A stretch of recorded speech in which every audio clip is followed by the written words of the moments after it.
across the table and they're trying to negotiate commission with me when I'm trying to get a listing. Turn it into money, because what they're really saying, if it's $1 million home and it's 1%, they want to go 4% instead of 5%, they're talking $10,000. So when someone says, well, you know, I had an agent here last week or last month, and they said they would do it for 4%. Always remember, when you hear someone give you an objection, like just now, what I just demonstrated, the first thing you do is pause.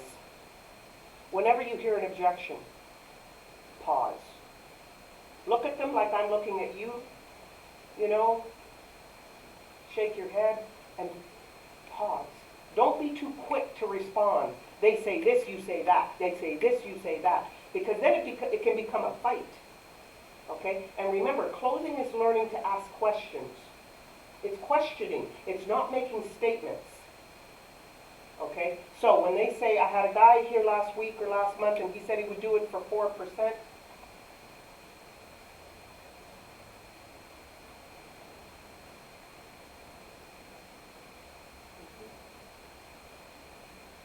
so what you're telling me, Mr. Seller, is you want $10,000 more. I mean, we're looking at, you've already given them the price, okay? I'm choosing the number $1 million. You've already talked price. This is now at the end of your presentation. This should not be talked about at the beginning. So again, I'm talking commission only when I'm sitting across the table from someone doing evaluation. I've done my whole presentation. I've shown them how I'm going to market their property. I've shown them why they should list with me. I've shown them what I'm going to do online to get their listing sold. I've talked about our company. I've talked about everything there is to talk about. I've gone through the CMA with them. I've talked price with them. And now we're trying to get them to sign the document. I'm trying to give you the chronological order of things. Now you're trying to get a signature from them. And the commission is holding you back because they want to do 4% and you want to get it at 5%. Or they want to do it at 3%. And you want to do it at 5%.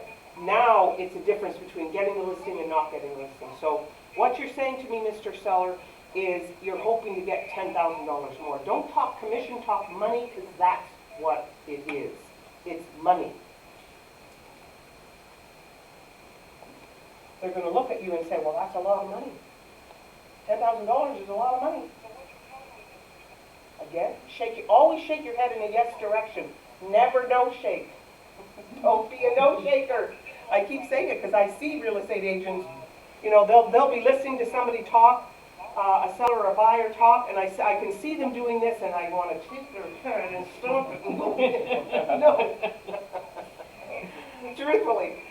So always be a yes shaker, listen to what they say, and then say, you know, $10,000 is a lot of money. So you're right. It is a lot of money, Mr. Seller. But my job, I'm not buying the house. My job is I got to get a buyer to pay that. And if I can't get the buyer to pay $10,000, how do you think I'm ever going to get him to pay $1 million? You see, my job is to negotiate with the buyer. I'm not buying the property. You want to hire me so to be able to negotiate the best price for you. The buyer has to pay that. That's how you deal with commission. You're not buying the house, you're selling the house. Now, the truth is, why do people, sellers, want your commission money? There isn't another profession out there. Profession, and this is a profession. Let's think about doctors, let's think about lawyers, let's think about accountants, let's think about dentists, let's think about family planners. I mean, any profession that you look at, where can a customer sit down with a lawyer and say, well, I'm not going to pay you $300 an hour to represent me on these charges. I'm only going to pay you $50 an hour. I'm only going to pay you $150 an hour. They'll just say, leave. There is no other profession other than this one where they want to get into your pocket. I don't care what profession they're in. Their boss, at the end of the week or the end of the month, they get their pay. The boss isn't saying, well, you know, I want to negotiate your money this week. I don't want to pay you the $1,000 a week that you're getting, I only want to pay you $500 this week. Are you okay with that? I mean, what you have to make them understand that your job is to sell the property, your job is to market the property, your job is to introduce buyers, to get buyers to negotiate. Your job is to negotiate the best dollar amount of money from customers. You're not buying it, you're selling it. Now, if they say, well,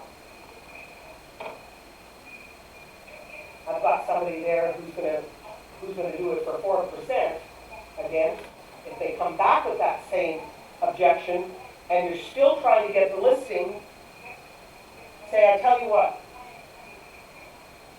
let's put it on the market, because once you change the commission on the back, what you have to do now as an agent, instead of 5%, you're going to put 2 and 2 instead of 2.5 and 2.5 kind of thing, right? You're going to put commission to selling broker 2%. You're going to divide it in half, right? That's what the listing is going to show. If they want to do it in 3.5, you got to go even lower than that. And what they're doing is they're creating a problem with the sale of their property already, because they're saying to everybody out there, everybody else is going to pay you the money, but this guy won't pay you the money. So it makes real estate agents think, do I even want to show this property? Because I can show the neighbor's house down the block, and I'll get full commission. This one here is only going to pay me 1.5%. The guy around the corner, I'm going to get 2.5. I'll show that one first. So they have to understand what they're doing is creating a property that becomes stigmatized. You're stigmatizing the property. That's the same thing as when you overprice it. And you overprice it by too much. You know, with the market that we're in right now, it's hard to know when to overprice. But if you've got a property that's worth $1 million and somebody wants to list it at $1.5 million, that's 50% overpriced. That's overpriced. It's going to sit on the market. It's not going to sell at that price. And every time somebody sees the house and no offer comes in, it's like, what's wrong with that house? It's been on the market for 2 weeks, it's been on the market for a month, it's been on the market for 3 months, and there's no offers. Why is there no offers? People start talking about it, and what you're creating is a property with a stigma. They're just way overpriced. You see what I'm saying? Why? They shouldn't do that. So it's your job as a real estate agent to understand two things. One, you got to prove your worth, what you say you are. So when you come in and do an evaluation, what are you showing them? What does your listing presentation look like? What are you saying when you're sitting across the table? You know, that is going to judge. I wish I could, but if you sat in with some of the real estate agents that I have come across in my lifetime that are top-notch listers, and you saw their listing presentation, and you saw how they, what they do when they sit across the table and how they manage that listing presentation, and then you evaluate your presentation kind of thing, and I'm not suggesting yours is not good, I'm just making a general statement here. Top real estate professionals don't have to reduce their commission. People want them to come and sell their house because they know they're the #1 agent in the area. They work this area for so long. The people seek them out. That's what you want to get to. That's why farming an area is so important. Sticking to the same area, becoming known as the guru, becoming known as somebody who really knows the market in that area, having a great presentation. Little by little over time. It doesn't happen overnight. So I don't know if that helped you, but that's basically what you got to do with the commission. You never talk commission. I would never talk commission over a phone. If I'm cold calling and they say, well, what's your commission? Again, is commission going to be the deciding factor in who you choose to list with? Well, yeah, commission's important. No problem at all. Let's make an appointment. Let me come over. Let me do the evaluation, and we'll talk commission. Always. Always, always, always. You don't talk commission unless you're sitting there trying to get a listing. Why am I talking commission if I'm not going to get a listing?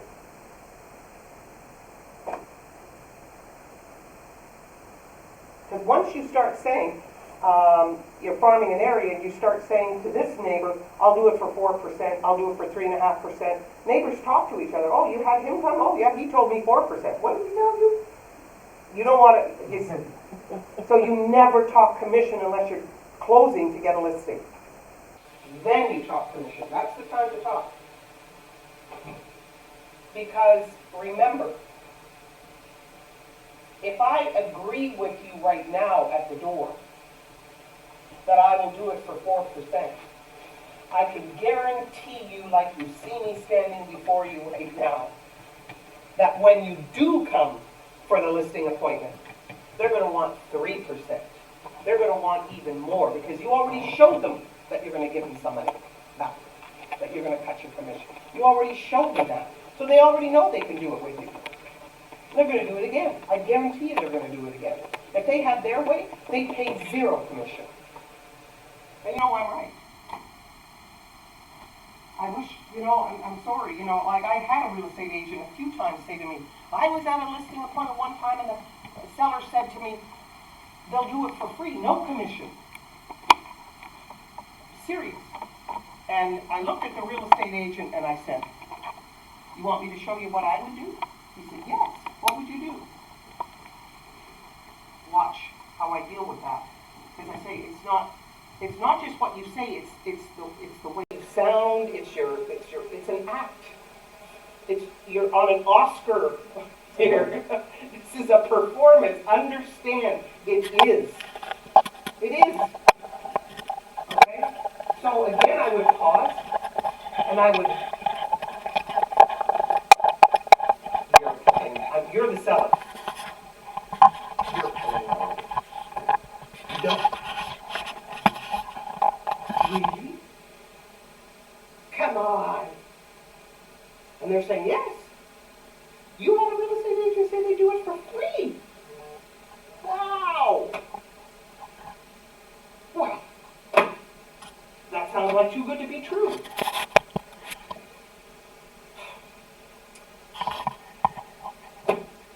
I'm shocked. Let me tell you. Listen, I can understand. That sounds pretty enticing to me, but you know what they say? Things that sound too good to be true usually are. But let me help you. Like, truthfully, let me help you. I can't do it for free. I got kids, I got a mortgage, I got car payments, I got bills. I'm sorry, but I have to work to earn a living. I can't work for free. I wish I could, but I can't. So, but here, let me help you out.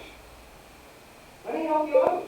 Because this really sounds too good to be true. You need to get a letter from that real estate agent on corporate letterhead, signed by the president or broker of record in that company with a corporate seal on it that says that if you sell the property, doesn't matter what it sells for, the commission is free. You need to get that in writing. Then, hey, tell me who they are, I'll list my house with them. That's what I would do, is what I told him when he said he had someone who said free.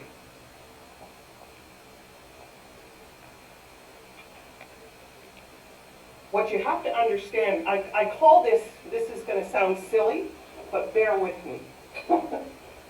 What you have to learn in this business is what we call slap and tickle. Does that sound silly? What do I mean by slap and tickle? In other words, what I mean by slap is telling them the truth. People don't like to hear the truth. You know I'm right. Doesn't matter what it is. People don't like to hear the truth unless the truth is what they want. But most of the time they don't like to hear the truth. So when I say slap, I mean tell them the truth. When I mean tickle, I mean soften it. If you follow what I'm saying. So what you have to learn to do is when you're about to give someone information that is true, that they may not like to hear, like I can't sell it for, I can't do it for nothing. What I did was, you notice how I interjected humor there. You're pulling my leg. See, that's the tickle. Come on, no, really? They told you that? Oh my God. You see how I did that? I might heard that. I'd say, how long have you been in the business? They'd say, well, 2 years. It's okay. Or 10 years, doesn't matter. I'd say, how long have you been in the business? They'd say, 2 years. I'd say, in 2 years, truthfully, how many listing appointments have you been on? Where you've sat face to face across the table from a client. How many appointments have you been on? What kind of number do you think I hear all the time? Most of the time. 0. Actually, It's almost that, not quite. I'll get numbers like 4. And I say, okay, let's be realistic here. I always like to compare a real estate agent to an athlete because it's competitive. An athlete is competitive. Our business is highly competitive. So do you think somebody who's a basketball player who only ever tried to get a ball in a basket 4 times could ever be able to be a professional basketball player? They've only played basketball 4 times in their entire lifetime, and they want to be hired by the NBA. Do you follow what I'm saying? It's practice, drill, rehearse. Practice, drill, rehearse. So now, if you say to me, and I say, how long have you been in the business? 2 years. How many listing appointments you've been on in those 2 years? Don't lie, give me the truth, I don't care what the number is. And they say to me, 50 times. Okay, now we've got somebody who's got a problem because they've been out there 50 times and nothing's happened for them, if you follow what I'm saying. But when you tell me 4 times, I expect that. You're normal. I expect that. You got to go again, try again, try again, and try again, try again. You get better and better and better and better and better each time you go out there. Each time you perfect your presentation, you perfect your style, you perfect your language, you perfect. It's all about perfection. It's not about getting 100% success every time you're out there. You know that. So that's why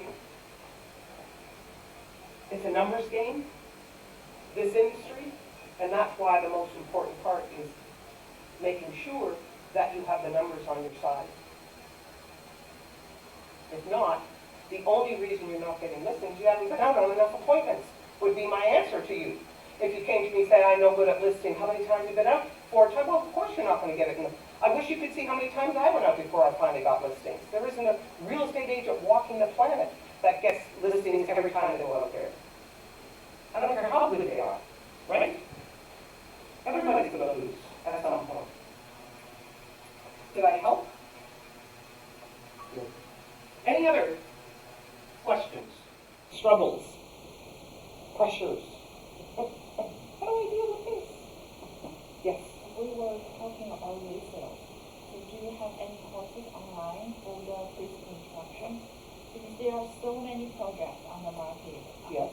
Yeah, but everybody wants to invest and earn money. In pre-construction? Yes, yes. Do I have any courses on pre-construction? Yeah. No, I don't. And I'll be honest with you, the best person to deal with pre-construction in here is your own broker of record. I mean, he's the expert in pre-construction. I'm not. Okay, what I can do, okay, is all of you have access to a number of buildings. So there's lots of property that you have access to that they're trying to sell.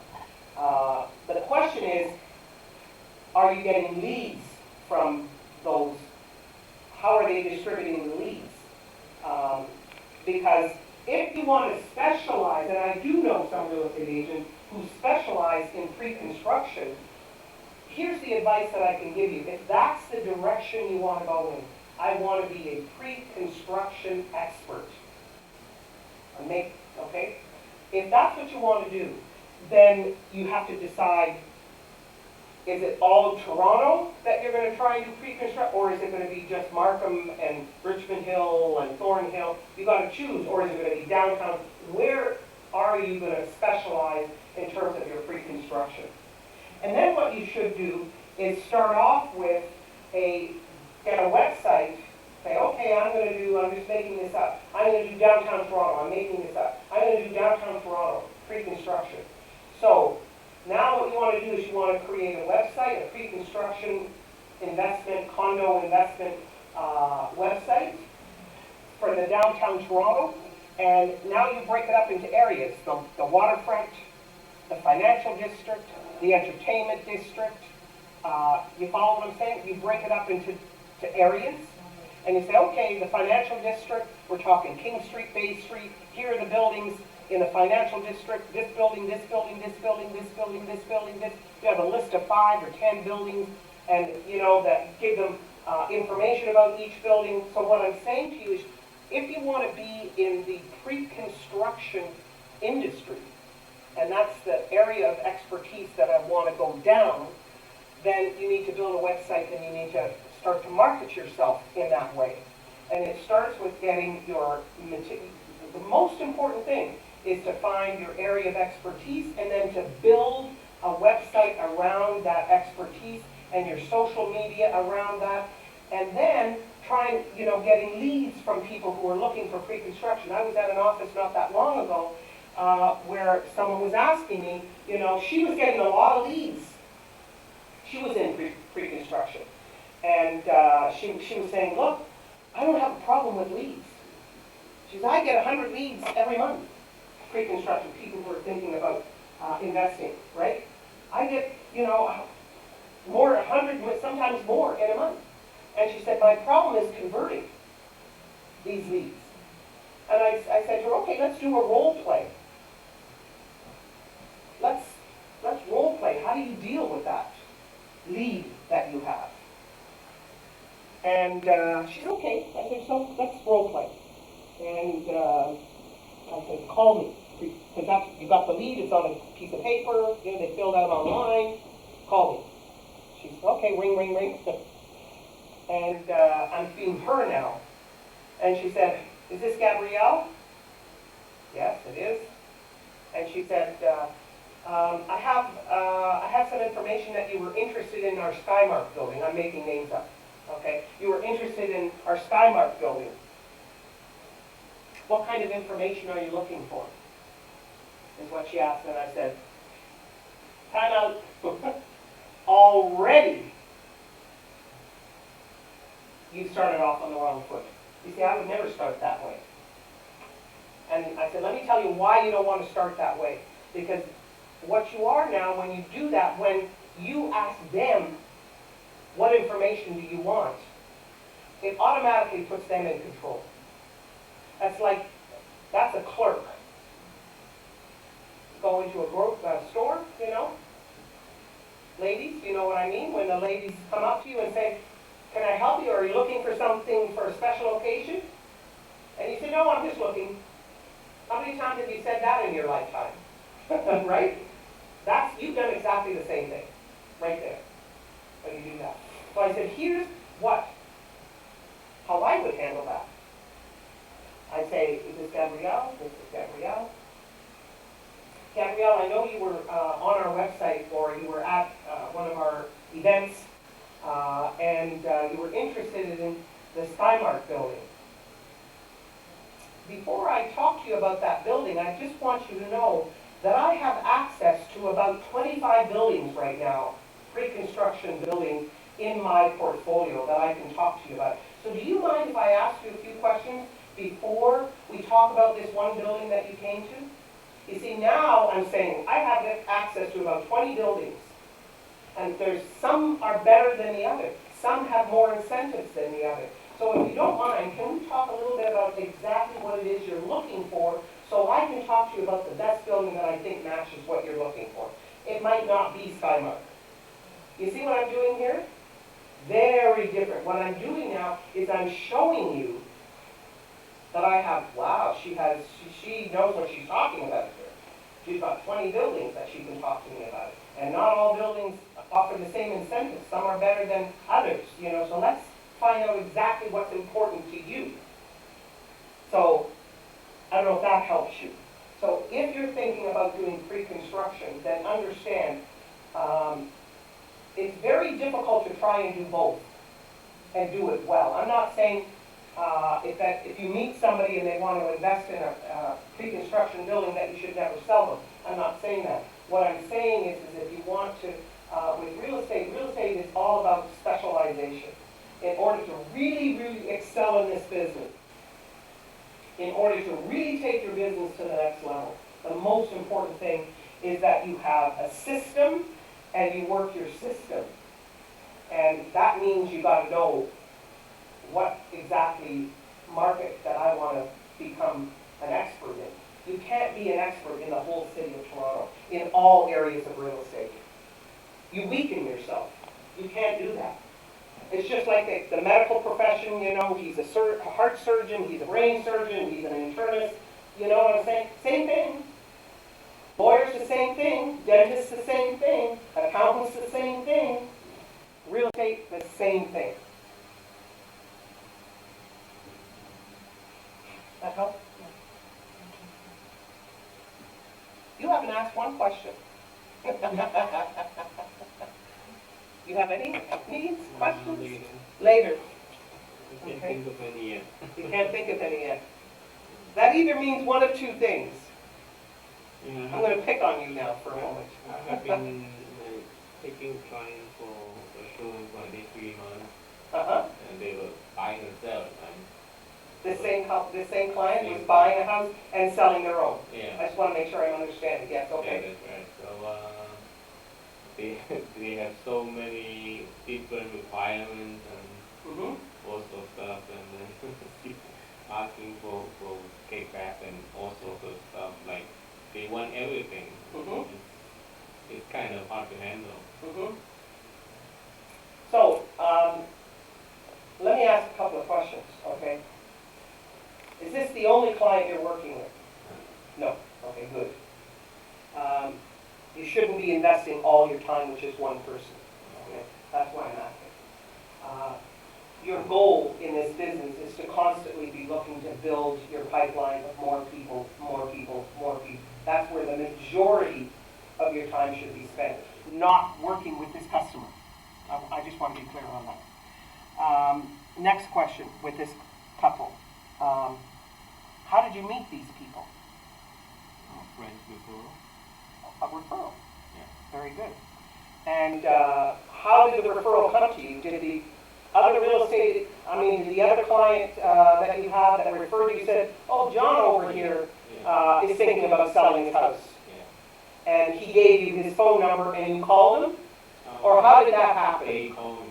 They called you. Yeah. So the friend said, you call my friend, Yeah. he's a good real estate guy. Yeah. Okay. And why are they selling and making a change? What's the reason? They have been running their business for a couple of years, and then they probably making some money, and then they can move up, right? Okay, so they want to move up. Yeah. Good. Their business is successful. They've made some money. Yeah. And they think they can now afford to move up. Yeah. And what is their biggest concern about when you're showing them houses? They want to buy first and then sell. Yeah. They want to do that. Are they planning on putting an offering conditional on the sale of their house? No. No. So they can afford to buy with no conditions. I think so. You don't know. Have you addressed that with them? I have been putting an offer for them for. No, that's not the question I'm asking. The question I'm asking is, have you talked to them about buying first and an offer? What if they can't sell their own house and they've now made a commitment financially to buy this other property and the offer is accepted? If you follow what I'm saying. Yeah. Have you addressed that potential problem? I know the market is hot. I told them. I mentioned that. You mentioned that. Yeah. And they go because I asked them to ask the bank what kind of thing they can do, a bridge loan or whatsoever. okay. Here again. One of the problems I'm hearing here is you're letting them dictate to you, and all you're doing is supporting. Go to your bank and see if they'll do this for you. That's where you come in. It's you that should be making sure you have the financing assistance in place for them to know that if something happens and they don't get their own home sold, here's a company. Because let me tell you, getting bridge loans and owning 2 houses, that's not an easy thing to get banks to agree with, especially with the stress test that we've got. Okay, so if they come, oh yeah, I've talked to them, I'm in here and out here. I don't believe it. I just want to make sure you understand that. I don't believe it. It's our job to make sure that this client is protected, that this client understands that, they could be faced with a situation where they're with 2 houses. I'm not trying, Mr. Seller, I just want to make sure you're totally aware of this, okay? We can't go in with a condition today on the sale of a property because no one's gonna accept an offer like this in the market that we're in. We all know that. That's why what they should be doing is putting their own house on the market and having a long closing. And I have no doubt that we'll be able to find. When you say they keep wanting to see more and they keep coming up with more and more and more and more and more, what do you mean by more and more and more and more? Give me an idea of what you're talking about. The house doesn't have, the kitchen's too small, the backyard isn't big enough. Is that what you're talking about, this kind of stuff, more and more and more? They come up with the reasons why they don't like this particular property? They like it, but because nowadays it's very popular that houses are listed below the market value. Right? Mm-hmm, yes. And then they just going to offer the full price, and then 2 times with the offer, Yes. it was like Mhm. at least 150 more. Mm-hmm. Mm-hmm. So they were shocked, but still they wouldn't willing to go for a higher price. Mm-hmm. Mm-hmm. And that's going to be the way it is in almost most of the way the market is right now. Yeah. It's not just Yeah, I don't these. think. How many offers did you have with this client that were 2? I'm not trying to put you off, but remember, every time you have an offer that isn't accepted and they lose it, they lose faith in you a little bit. And then a second time, I'm just saying, no, it's not your fault. Okay, I'm not saying it's your fault. I'm just trying to help you understand their thinking. Okay, because their thinking is not correct. Okay, understand that. So, but every time you lose a deal and they don't get it, they start to question, do I have the right guy? So you have to be very careful with how you deal with them. Are you going out and inspecting houses before you show them? No. Okay. Sometimes it's just they check it online, right? Yeah. And tell me they want to see the house. Mm-hmm. Mm-hmm. How badly do they want to move? No, really. Why do you say that? The house, they have enough space for themselves, but they just got the money to invest. So potentially they would prefer to own 2 houses. Oh, keep the one they have, Yeah, rent it out, 80% and buy another one. Okay, so what you've got here is a double A buyer, not a triple A.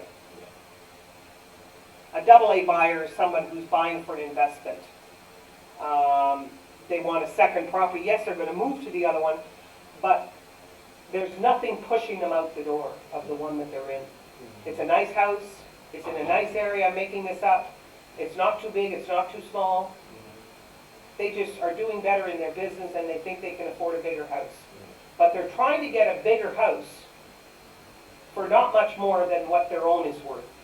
Is that correct?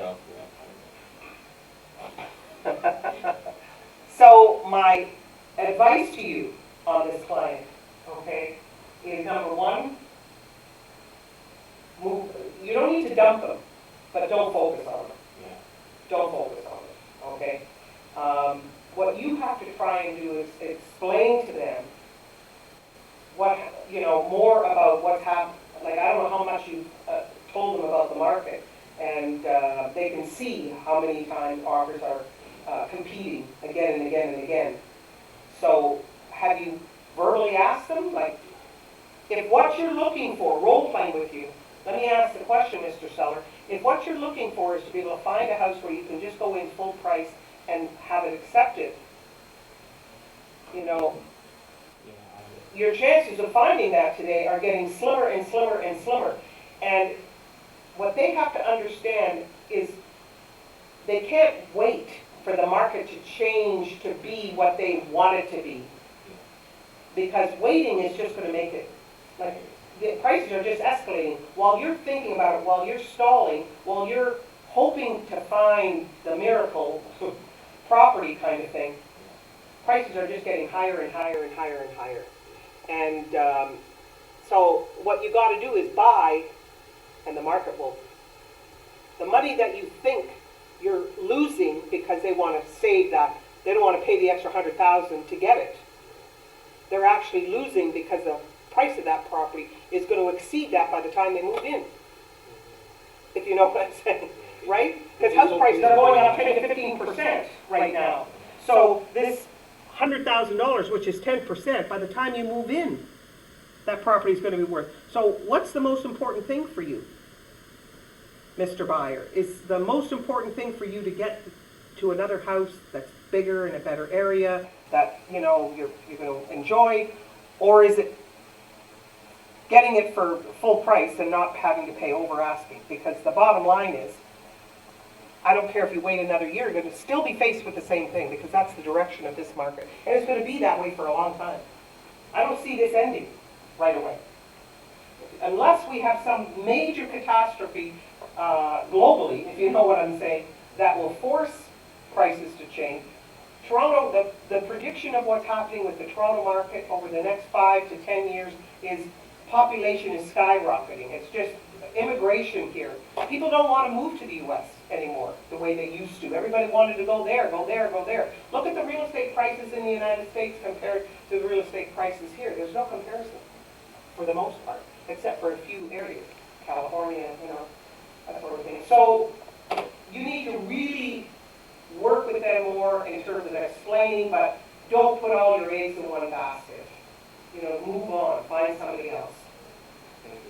You know, I don't know if I've helped there.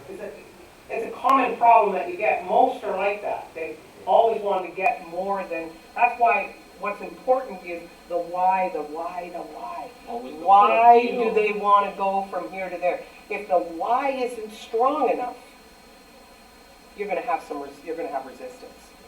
But if somebody has to move, they're in a crowded space, they're uncomfortable, you know, they're transferred, whatever it is. If their reasons are important, then it's going to make a difference for you. You happen to have a client who doesn't even want to sell his own house. He really just wants to, invest into another property, right? Did you have a question at the back? I got a similar situation. You have, everybody has his clients. The result is if the market is too hot, they're going to back off because that's thinking now it's not the best time for investment. So always remember the saying when it comes to real estate. If you're waiting for the timing to be better, you're never going to catch up, if you follow what I'm saying. What you need to do is you need to buy, and the market is just going to take care of you because the prices are going up. For people who want to invest, they always think it's an innovation. What you put in the money for the buying sellers and buying and rentage. So they always put in their mind that okay, property it's worth so much. So this is kind of a bar for them. It's kind of what? A bar. A bar, okay. Benchmark. Yeah. Even for me, I don't want to buy an expensive investment property for them and then renting for less. So that's why I'm pretty careful because those are my friends. I don't want to destroy the relationship. Oh boy, do I ever hear that? Do I hear myself? So you want to be a best advisor for them. We want to keep the good relations and keep your reputation. Mm-hmm. So that's the best way. In a hot market. Sometimes, though, okay, always. That's why I have always said the hardest deal you will ever make in your lifetime is a deal with a friend. Because of exactly what you said. Because you are not being a real estate agent, you're being a friend here. In other words, hold on, okay, let me finish. Remember that, okay? Here's what you also have to understand, okay? Of course you don't want to put your friend into a situation where they're buying more than they can afford. Nobody wants that. And your job is to reassure them, that's not who I am, that's not what I'm going to try and do. I want you to invest your money wisely, and I want to make sure that your equity is going to be in an area that's going to grow, okay?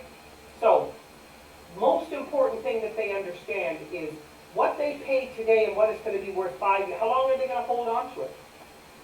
Ask ask them that. How long are you planning on holding on to this investment? Are you gonna have it for 1 year, 2 years, 5 years, 10 years? How long do you think you're gonna hold on to it? Ask those questions. And they say, well, I don't know. So let me ask you this question then. If they say, well, I don't want to sell it at all, I'll probably keep it. You know, I'm going to keep it forever, for a long time. Or for 5 years, or for 10 years. Always understand what they paid. Let's look at what properties were worth 10 years ago in Toronto. Okay? $700,000, $600,000, $500,000, whatever. 10 years ago, you could have bought this house for $575,000. This same house 10 years ago. Look what it's worth today, $1.2 million, $1.3 million, $1 million, whatever it is, okay? So my question is, 10 years ago, if you would have paid $50,000 more, back to his point, $100,000 more, would you be upset the fact that you paid, instead of getting it for $500,000, you had to pay $600,000, but today it's doubled? Would it bother you? That's what you have to do. You have to make people see the big picture. What you're focusing on too much is worried about losing a friend rather than looking at the big picture. Because let me tell you, truthfully, if you were my best friend and I had to push you, I know you can afford this, I know you can, this is not too much for you, you can afford this. If I had to push you a little bit to help you make that decision, to know that I've doubled your money in the next 5, 10 years, I'm not going to look at you and think I've done the wrong thing. The only time I would worry about it is if I think the market is changing and maybe it's going to take a nosedive. Then you should be concerned. But right now, look at what all the predictions are over the next 5 to 10 years in the city of Toronto. What are they expecting? They're talking about over the next 10 years, look what it costs in New York City to buy a condo in downtown New York, in Manhattan.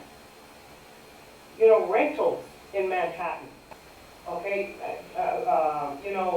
other places like Hong Kong and other places in the world where the price of real estate is way higher. We're cheap. You know we are.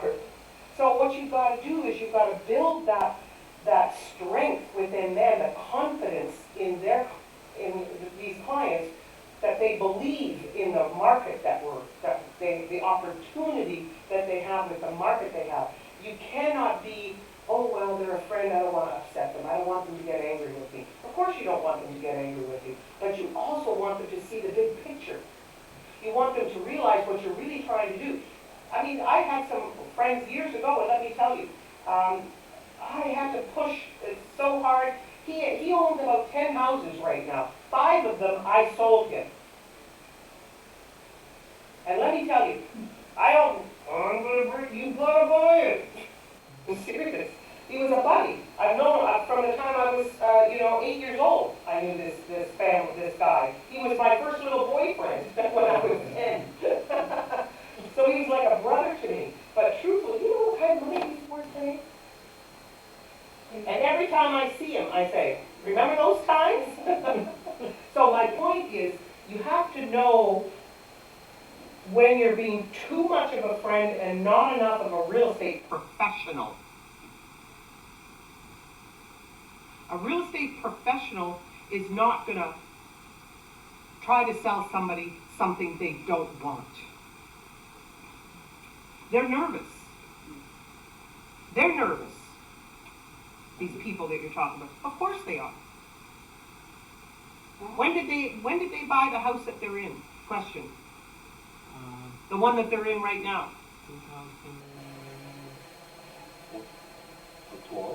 2012, let's say 2013 in the middle.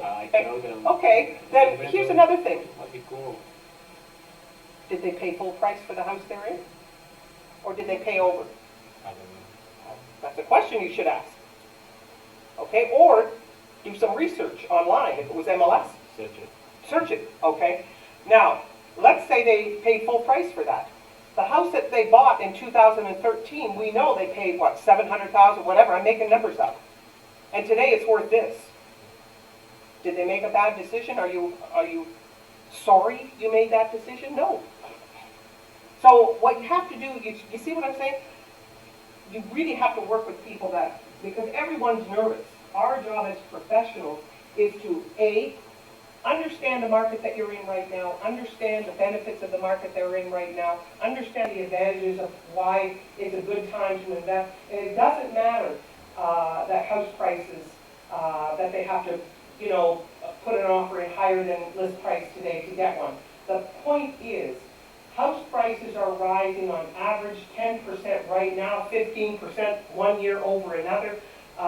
They're rising 10 to 15%. They're saying prices we're going back to what the market was in 2016. Not that hot, but it's pretty hot. It's, Almost every house is getting more. yeah. So, what I'm saying is their concern is they're worrying for nothing is what I'm trying to say. They're worrying for nothing. And or is it just because, look, everybody wants to get a good deal. And some people it's just about, you don't pay full price for anything. You have to negotiate. You follow what I'm saying? That's the way they were raised. It's the way they were brought up. They go to the open market. How much you want for that? You want $10 for that? I'll give you $5.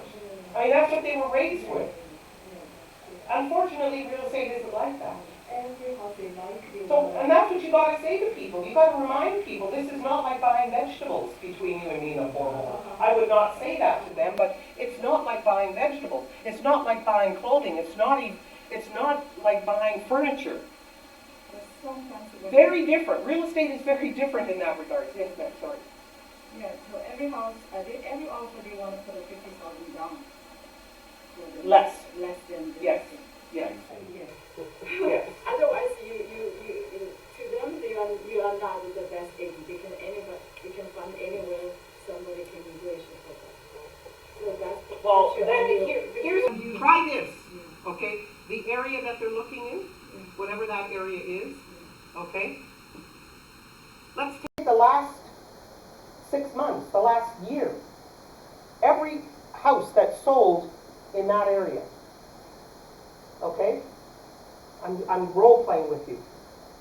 This is the area you want, and I understand, you know, you're thinking that unless I can get you this house for $50,000 less than list price, I'm not doing a good job. Well, let's take a look at what has sold, not me, the industry has sold in this area in the last year. There's been 15 sales, whatever. There's been 20 sales. Not one of them has sold for $50,000 less than asking price. You follow what I'm saying? You have to back up. You have to prove to them. It's always about proof. The more you can do that, the better it is. I understand that your client is different than a Canadian, okay, because you're dealing with Chinese people, okay, and they're different than the Canadian population and the way they buy. I understand that. I've sold an awful lot of Chinese. I've sold an awful lot in my lifetime. I've sold an awful lot of every nationality you can think of. And I understand that the Canadian population, or the North American, if you will, are used to going to a store and paying $10 and you pay $10. They're not used to bargaining. You know, we go to the Bay, the ticket price says $100, you pay the $100, that's it. Or you buy a sale item, it's a different story. The one thing that Chinese people believe in is real estate. There's no question they believe in real estate. 100%. They want to help their kids get a home. They believe in real estate, and they are not afraid to invest in real estate. They want to. They have to understand that their investment is secure. And they're losing by not doing something right now. Waiting another year, they're going to buy the same house for $150,000, $200,000 more. So what are they doing? They're not saving money. They're losing money, in fact. So what they should do is let time be on their side instead of them trying to play the time game, waiting for the prices to come down or waiting for them to be able to negotiate. What they're doing is playing the time game. What they need to do is understand, buy and let the time be on their side. That's why people are buying pre-construction. Why else are they buying pre-construction? Most of them are buying pre-construction to flip. You tell me if I'm wrong. They buy now, 4 years later, this same unit is going to be worth $200,000 more or something more. A lot of them are not even going to live in it. They're not even going to rent it. They're just going to flip it. Same thing. That's what you have to explain to them. Let time be on your side rather than play the time game and waiting for time to come to you. You see what I'm saying? Anyways, yes, sir. So you mentioned the prediction, but the thing is why she is scared, but not so much confident because prediction is it will happen or not happen. Like 2016, 17 grew so much. At that moment I'm not yet a realtor. May I know what's the prediction happened at that time? Well, good question, okay? See, that is part of your job, all of you, okay? Is you need to be monitoring the market, okay? And how do you monitor the market? Well, number one, the longer you're in the market, the more you get to learn about the market. But number one, making sure that every month you're reviewing the market watch, Toronto Real Estate Board, and analyzing it and learning how to analyze it. And go online and start researching. Go to Google and do some, Google alerts. Set up some Google alerts where Google emails you information on a subject. So search real estate prices in Toronto over the next 10 years. There's all kinds of data out there that you can review and read and start to accumulate and start to make photocopies of or have a part of your presentation. Here's one article from the Star. Here's another one from the Globe. Here's another one from the Huffington Post. Here's another one from whatever other publication there is. Showing them what the prices of predictions are for prices in Toronto over the next 5 to 10 years. What I'm saying is there's all kinds of data to support that. So what you need to do is find it, Google, very quick, spend an hour on the computer, you'll have all the information you want. Choose the ones that you want, and then use it as part of your presentation. I hope that helps you. So talking about market, I want to know your opinion. In 1 or 2 years, in downtown Toronto, what the condo price will be? Because last 2 years, the condo price is like rocketing compared to townhouse or detached. Just because it's affordable. Yeah, because it's affordable. But the gap now is getting closer. Closer, Yeah. yes. So what do you think about in 1 or 2 years? I think they're just going to keep going up. Like the same? I think we're going to see rising, escalating prices. I think personally, and no one has a crystal ball. I mean, I wouldn't want to go to Las Vegas and gamble on my prediction here. But I believe, based on everything that I've been reading, and the fact that there's so much immigration coming in, and the immigration is from a lot of, and so much foreign investment as well. I mean, when you think about the amount of foreign investment that's here, it's just,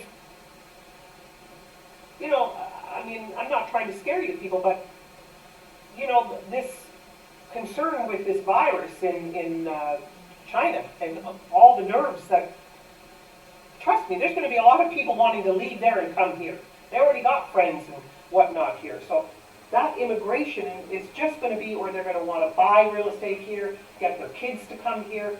I'm right with that. All it's doing is helping investment here. So all these different factors. So I think house prices and condo prices are going to continue to escalate.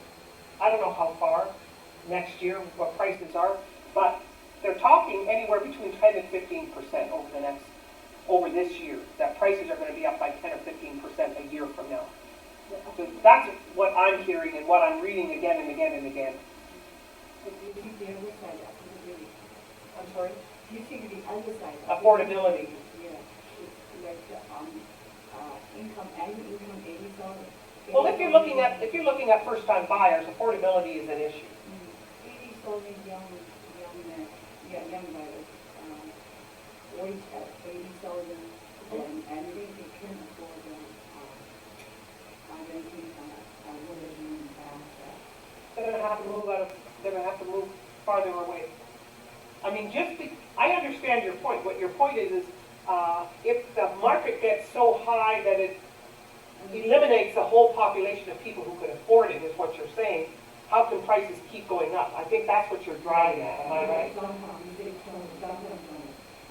Everywhere, I mean, let me tell you, Mississauga, where I live, you can't rent anything in Mississauga, we're just looking at rental prices.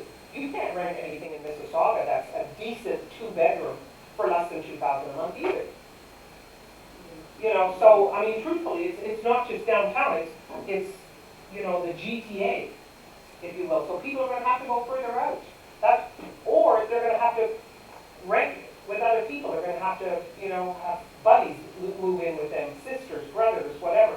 They're gonna have to have more than one person helping them to afford it. That's not gonna change anything. I mean, again, I go back to New York City.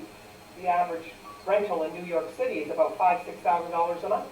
It's not So- very like New York City, they have a strong industry to support the. So does Toronto. I'm reading the Toronto is less I'm not competitive less than New York. GDP. Oh, of course it is. I mean, an average condo in New York, you're looking at, in some cases, $30, $40, $50 million for a condo, depending on where it is. I mean, the prices are crazy. All I'm trying to say, look at the difference. So what I'm saying is that, you know, you have to start like, you're thinking like a buyer. You're not thinking like a real estate agent. I'm very conservative. Yeah, you're thinking like a buyer. I'm not. And that's not a good thing when you're a real estate agent. You have to think like a real estate agent. You have to detach yourself from being the buyer. Because that's going to hold you back. I'm an investor, actually. Well, there you go. Rather myself as an investor. There you go. Then if you're an investor, you should be buying more. You should be buying more. But all I'm trying to say is understand there's a difference between being the customer and being the real estate agent. You are being a customer when you're dealing with a client. You can't be a customer when you deal with a client. You have to be honest, you have to be ethical, you have to be fair, good faith and full disclosure, but you also have to understand this business. Not from the point of view of a buyer who wants to be able to find a hot deal that I can buy and flip and make some money on. I mean, hey, that's beautiful if you could find that for someone. But you also have to understand the reality of what the real estate market is all about. The reality is this. And you know I'm right. Yeah, you are right. Okay. I'm always like a, Yeah, no, I understand it. And that's where your struggle is going to be. yeah. That's where your struggle. I can remember a young guy that he was a teacher, and he was a new agent with me. And same thing, there was a house that he got on the market. It was in the Eglinton and Mount Pleasant area, Leaside, very, very, very big, strong area, as you know. And it was run down. I can't remember what it sold for, but it sold for this price because it needed total renovation. Someone bought it, okay, and he double-ended it. And the guy put work into it, never moved into it, and then sold it. He was sold it for, a huge profit. It bothered him for like a whole year that these couple that owned it, oh my God, they could have got more. I said, what the hell are you doing, man? So you gotta, that's an exaggeration, but it's a true story. Remember, you can't be in a customer's shoes when you're the real estate agent. Yeah, I treat my buyer like myself. Yeah, well, and there's, I'm looking for better, because just like I work for myself, so it's Yeah. not bothering me about that. but if you were buying a house for yourself right now, you're not gonna be able to buy anything $50,000, $60,000, $70,000 below list price. I try to find a good deal for them, just like this on that for myself. But you're right, if for myself, I can make any mistake, I can suck it. For my husband, we made a mistake, I can suck it. I don't want Then all I'm saying to you is you can continue doing this, and I'm not saying there's anything wrong with what you're doing. You're limiting the amount of sales and deals you'll ever make in your lifetime, because you're looking for that golden ticket, is what you're looking for. And when you're looking for the golden ticket, you're limiting your success, because I'm not saying you're never going to find them, but in a year you might find one. You're lucky to find two. For you to find two in a year, like bargain basement deals where someone is really gonna get a good deal. I mean, if that's all you're looking for, you're gonna struggle your whole time in real estate. But you have to come to terms with that. Selling them fair market value, that's what you're trying to do. That's what you're trying to do. If this property is worth $1 million to, that's what your job is to sell it for what it's worth. Your job is not to try and sell this for less money than what it's worth. You have to understand that. That's what it is. And the same thing, these clients are going to have to pay fair market value. Why would anybody want to sell their property for X amount less when they know they can get fair market value from somebody else? Right? Yeah. I have a question. From time to time, when I talk with the client, talk a lot. And finally, he left this property, but finally told me his partner, either her husband or his wife, for some reason not like it. They just stop there. How can I do it? Oh, that happens all the time. That happens all the time. What you have to do here is you're taking both of them out at the same time. Is this a buy or a sell? It's buy. It's a buy. Sometimes I'm seller. Sometimes No, but you're talking about, are you talking about a specific client right now or generally? I met two clients in the past half year. Okay, and the wife doesn't want it and the husband does? Yeah, Or it's the other way around? The wife wants it and the husband does? Yeah. If that's what you're talking about. Yes. You're taking them out at the same time and showing them at the same time. Am I right? Mainly, I just talk with one. Well, there's your problem. There's your problem. You mean in the beginning, should invite? Always deal with both people right from the beginning. Always. There's nothing wrong with talking to the husband or the wife first, but before you sit down and start showing them houses or anything like that, you've got to have a meeting with both of them. With both of them. Because you got to know what he wants and what she wants while they're together. You follow what I'm saying? Yeah. And because there could be a reason why this one seller wants to sell and the other one doesn't. There's always a reason why somebody doesn't want to sell, or one wants to buy and the other one doesn't want to buy.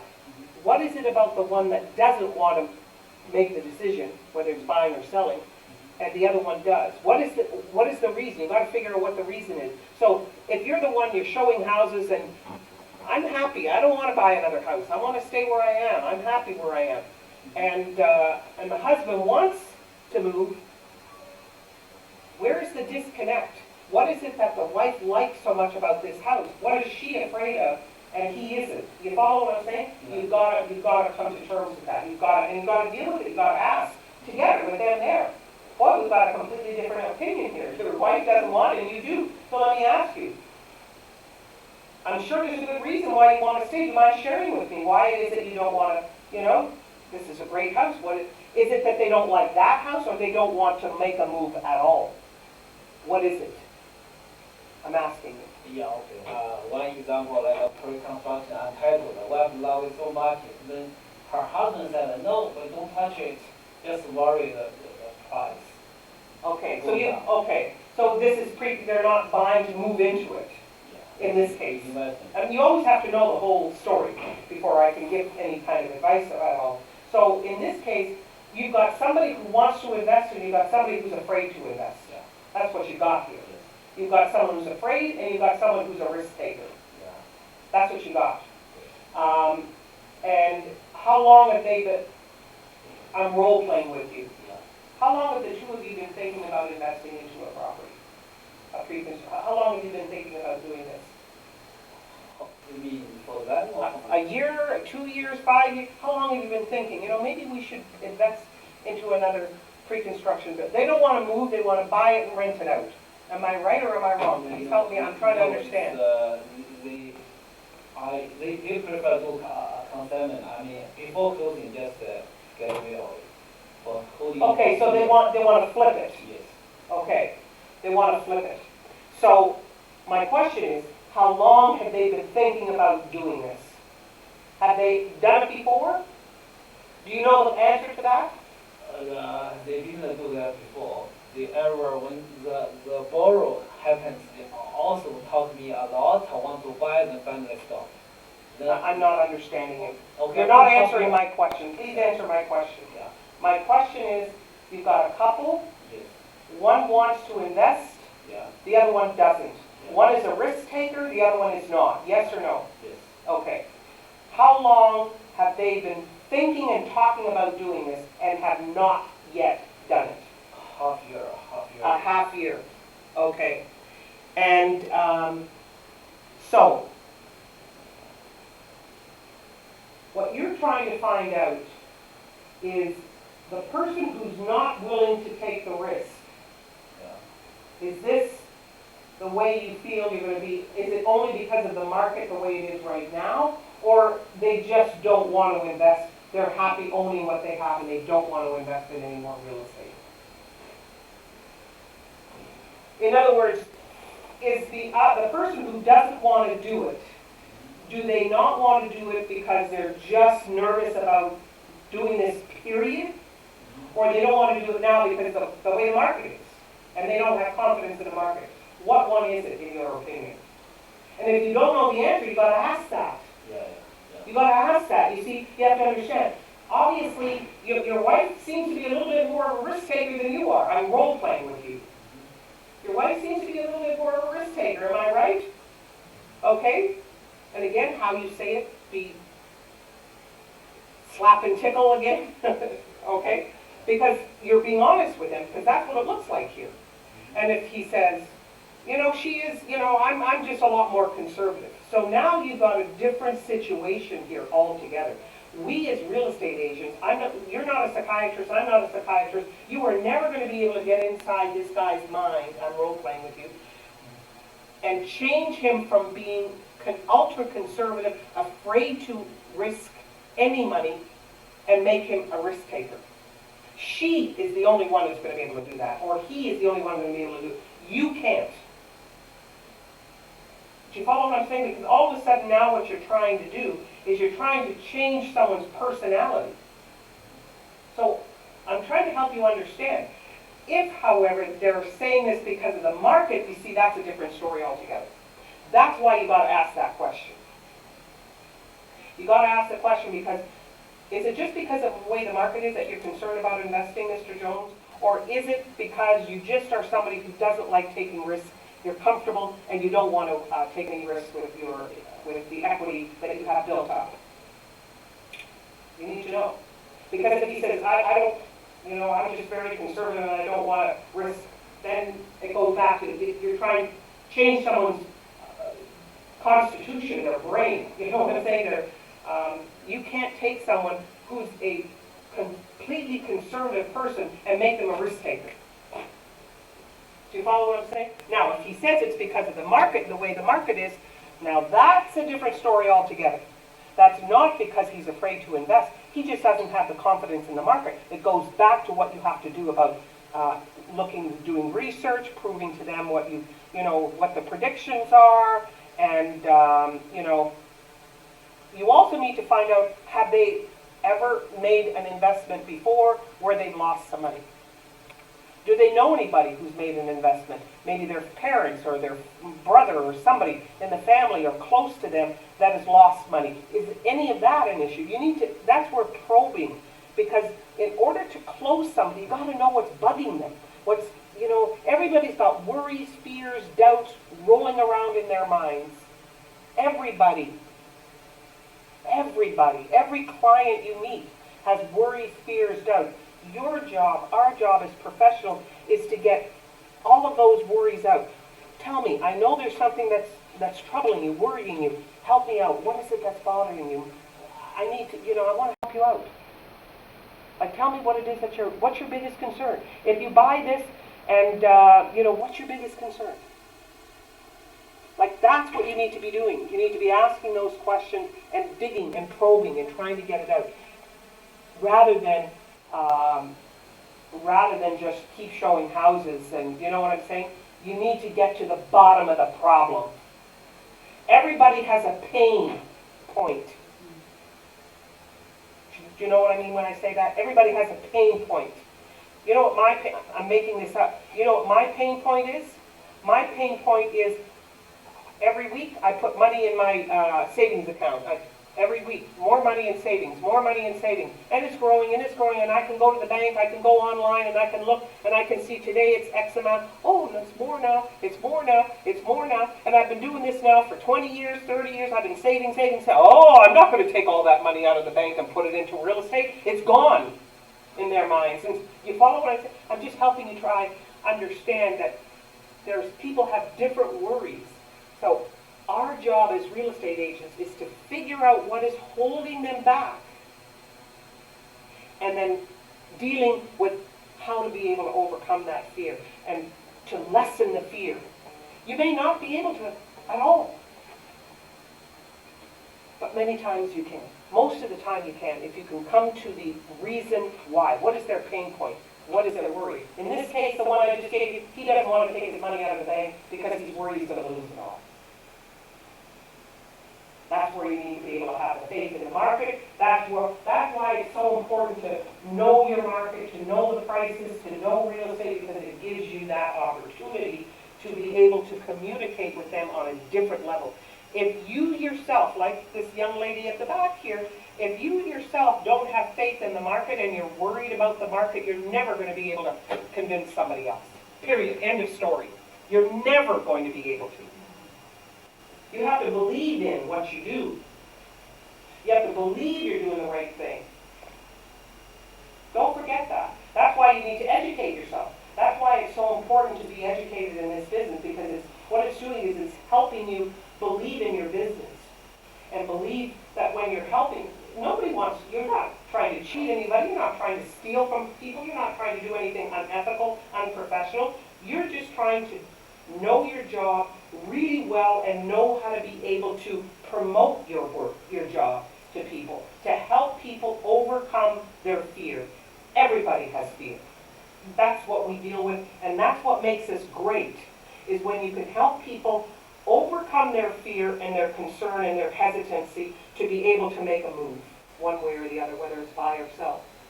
So, I hope this has helped you guys. It's that time.